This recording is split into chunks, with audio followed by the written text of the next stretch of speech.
can often clean up the games once Colossal has distributed the damage with the first couple of max moves. Yeah, Rafael, though, surely has a good game plan going into this. As you said, Colossal was a team that we saw a couple of players bring, and certainly the players did have to sit and really think about how they're going to stop Colossal from taking yet another victory. So that being said, let's get into this match here. And my first question is always, do you lead Colossal? And the answer for that question is yes, here it is. It's just going to be Urshifu and Colossal immediately up against the Grimmsnarl and the Umbreon. So, we've seen the Grimmsnarl and Umbreon a little bit earlier today. Very passive lead, but definitely can put in some work, right? You can potentially go for a Yawn onto the Colossal. I think that would be a really interesting play. Looks like Rafael actually wants to double up onto the Urshifu immediately and just get that out of the way before anything. But this does give the room for Roberto to, just go for something like a Self-Aqua Jet and a Volcalit. No Yawn onto Colossal also means that Colossal will be able to put on a little bit more pressure in the subsequent turns. But I like the Umbreon lead. That is rather disruptive and can put in a lot of work against both Colossal and the Urshifu here. Oh, certainly. And we see the Urshifu actually just target into the Umbreon right out of the gate here, not opting to go for the Aqua Jet onto the Colossal, which, I mean, obviously with the Colossal, you want to be getting that speed, you want to be getting that weakness policy, but it isn't always necessary, especially if going for things like Volcalit to set up rocks, which also does a lot. Umbreon, of course, is going to hit into that Urshifu as well as the Grimmsnarl, just looking to take it out of here. So no activation on the Colossal at all, but like I said, doesn't always need to be happening. And we are going to see that Volcalit come out onto the Umbreon, and it does hold on. However, the rock set on the field, it is going to get rid of it and take out one of the main ways that Rafael could be dealing with this. Yeah, and, last time we saw Rafael play with Umbreon lasted on the field for what felt like an eternity, right? So Roberto does not want to deal with the Umbreon, knows that it can Snarl, knows that it can Yawn, so just gets it out of the way immediately. Really like the play from both players on turn one to just eliminate what they think is going to be a really major threat. Zacian comes out immediately for Roberto. So this Groudon is really, really good right now, right? It does put on a lot of offensive pressure, and you're actually faster than that Colossal right now. What can be a little bit awkward is the fact that the Zacian, of course, can go for a Behemoth Blade on a Groudon. That's going to do a lot of damage, but I don't know. From Rafael's perspective, you have a bunch of different plays you can make here. I was thinking, you can go for a Thunder Wave onto Zacian, max the Groudon, and then just max Quake into either of the slots here. Colossal is scary, but not nearly as scary when it doesn't have that weakness policy set up. But looks like Rafael considering maybe going for that Sword Stance, which would honestly be a very aggressive play here. I'm not sure you really needed to do that when you have this Thunder Wave pressure as well as Max Groudon. But looks like, yeah, he's going to go for the Sword Stance. So this could get punished really, really heavily. It's a big, high-risk, high-reward play. Yeah, it can get punished, but if he gets this Sword Stance off freely, it could be game-changing. This Zacian, though, also looking to set up a bit and is actually going to go for a Substitute here. So it's gonna start be a little difficult to deal with this Zacian, but it's going to be interesting to see what the Colossal does here, and it is going to hit that flare into the ground. It's not going to pick up the KOs since weakness policy, but I mean, this +2 on the ground, I'm surely not going to do much if it's not around.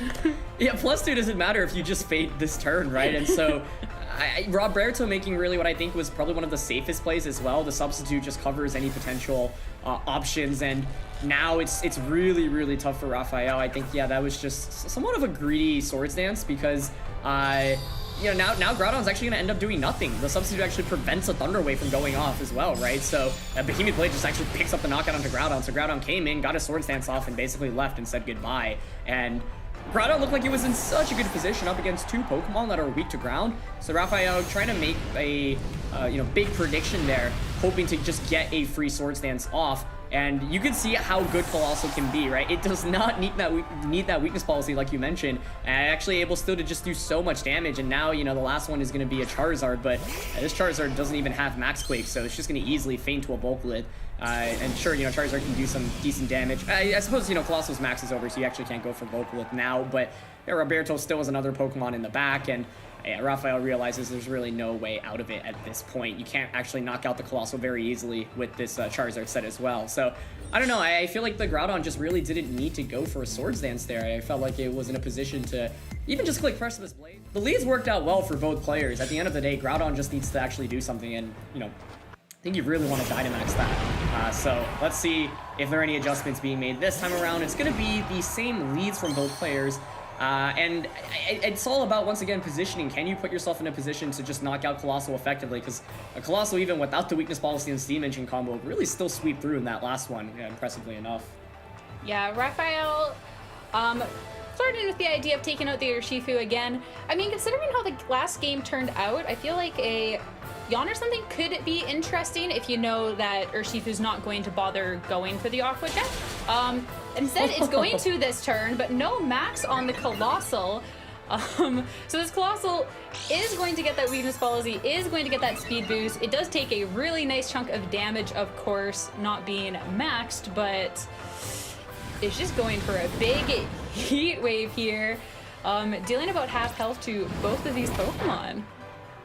Yeah, and I actually really like the decision to not max Colossal there because, like you mentioned, there might be a mix-up, right? Maybe Rafael does decide to just go for a Yawn, and now this time around, without that close combat defense drop, Urshifu actually survives the turn as well. So it feels like Roberto in a really good position right now. Sure, Colossal's taking a lot of damage, but you can still go for a Gigantamax onto it, right? And you can get that Volcalith off. That should just pick up a knockout here.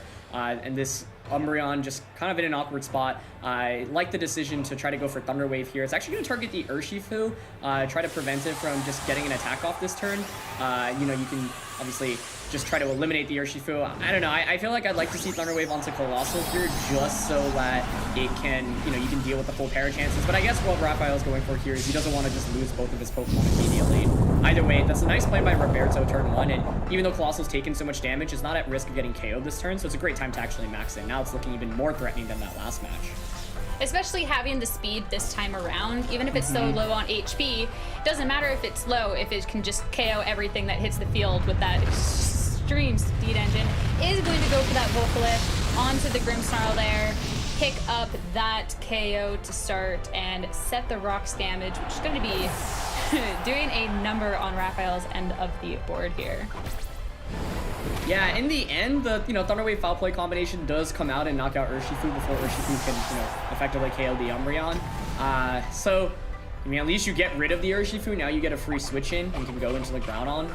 But I feel like one thing that makes this really tough is that if you want to use Groudon, you're typically going to want to max it, right? And Zacian plus Colossal with the Weakness Policy and the Steam Engine activated, it just makes this so tough. Because if you bring out Groudon, you don't max it, well, it's just going to faint to a Max Flare plus Behemoth Blade. But if you do max it, well, Behemoth Blade just does double damage, right? So the Max Flare plus Behemoth Blade might just knock out Groudon anyway. So it's like, what can you actually do as a max option in this game right now? And Colossal, in the last game, Roberto didn't even need to activate that Weakest Policy and Steam Engine, and now it's activated, right? And sure, its HP is pretty low, but it's not at risk of getting knocked out right now. And the Umbreon is just in a really weird spot where it's not putting on any offensive pressure.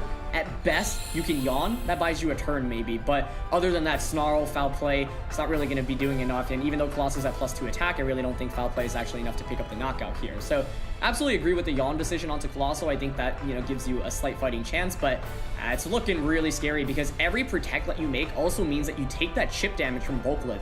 That adds up really quickly when you're not maxed. Yeah, it's certainly one of those things. All of these Pokemon with the super strong G-Max moves with this residual effects makes it really punishing for Pokemon to start playing slower, play a little more passive. But regardless of round, it will go for the Protect, and it's going to take a pretty big Max Flare through that regardless, which, I mean, that is never what you want to see. The Zacian, of course, hit into it as well, so it gets to stick around another turn, but after the rocks damage, that is a healthy amount of damage done to it, and neither of these Pokemon are in the best of positions, though Rafael this time did bring the Venusaur in the back instead of Charizard, which be interesting to see how that shakes out, if it can stand up against these Pokemon at all. Okay, so Groudon going for the double protect here is actually going to able to get it 2 times in a row, so that will allow it to, you know, take less damage here, but Rafael ends up just going or eating up the max flare on that Umbreon anyway, so even with that double protect, I don't know, how much do you really get out of it? It does keep you in the game, for sure, so Rafael identifying, hey, I need to do this to even stand a chance, and this is, I mean, Rafael was in a really tough spot in this match specifically, like, I think in the last game, there was a little bit more breathing room because there was that Grimmsnarl for Thunder Wave, but this time around, you know, you have at least put the Colossal to sleep, and with that double protect, Groudon sticks around, so definitely a closer matchup for sure. Colossal is asleep right now as well, so not really able to do anything the subsequent turn. Now it's really about the Venusaur, and you know, big question here is who do you end up maxing? This Venusaur, you know, can easily go for a Sleep Powder onto that Zacian. Looks like it actually has that Weather Ball as well. And so, you know, you could actually max Venusaur and just go for the max Weather Ball into Zacian because the sun is up. That actually turns it into max Flare. But it looks like Rafael actually wants to mix it up and max the Groudon rather than the Venusaur. I was thinking, I don't know, Venusaur could maybe pull off this endgame, so I'm actually kind of surprised to see the Groudon max here. Now it's going to be very dependent on what Roberto's last Pokemon is, and it's always scary if you mean, I don't think regular Weather Ball will just KO, and if you miss the Sleep Powder with the Venusaur, that could be absolutely critical here in this endgame.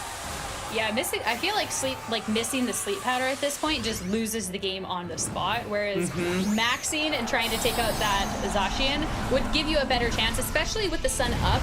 The Venusaur is going to be pretty fast out on the fields here, but I mean, Rafael seeing the value in this Max Quake instead. I mean, it all comes down to this Sleep Powder here. The Zacian, though, just opting to protect in its stead, not wanting go to sleep yet, like its buddy Colossal here. So, I mean, this is going to be really interesting. I'm really intrigued to see what Roberto's last Pokemon in the back here is.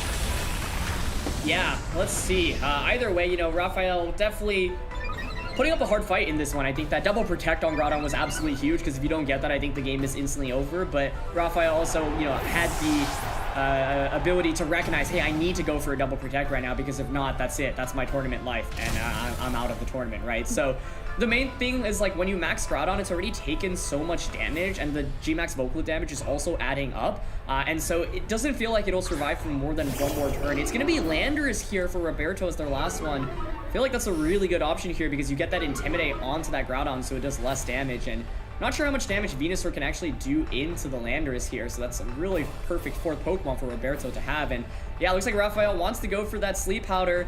It's going to be a really, really big gamble because if you miss, that is just game over, like you mentioned, Sierra. So let's see. There it is! And it misses!